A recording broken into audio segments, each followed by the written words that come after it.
Hi అండి, welcome to Padmavati fashions. ఈ week అయితే మేము బాసర ట్రిప్ అయితే వేసామండి. చాలా వర్షం కదా, ఆ వర్షంలోనే ఈ ట్రిప్ అయితే వేసామన్నమాట. చాలా ఎంజాయ్ చేసాము. మనకు బాసర అయితే 200 కిలోమీటర్స్ ఉంటుంది కదండి, హైదరాబాద్ నుంచి 200 కిలోమీటర్స్ ఇలాగా వర్షం ఉందన్నమాట. అయితే బాసర వెళ్ళాక కొద్దిగా రిలీఫ్ అయితే వచ్చింది. చాలా ప్రశాంతంగా దర్శనం అయితే అయిపోయిందండి. భక్తులు కూడా చాలా తక్కువ ఉన్నారు కదా, 10 నిమిషాల దర్శనం అయిపోయింది. అది కూడా ప్రశాంతంగా అయిపోయింది అనమాట. ఇలాగే ఎప్పుడైనా రిలాక్స్గా ఇలాగే రావాలనిపించింది అనమాట.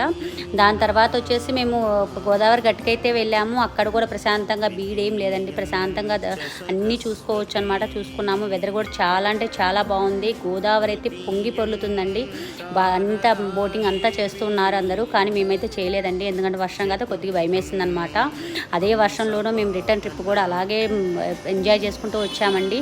మీరు ఇలాంటి ట్రిప్ ఒకసారి అయితే ట్రై చేయొచ్చండి, ఎంజాయ్ చేయొచ్చు. ఈ ట్రిప్ అయితే ఎలా ఉందో ఒక చిన్న కమెంట్ చేయండి, లైక్ చేయండి. మీరు ఇట్లాంటి ట్రిప్ని అయితే ఒకటి కంపల్సరీ చేయండి. Thank you.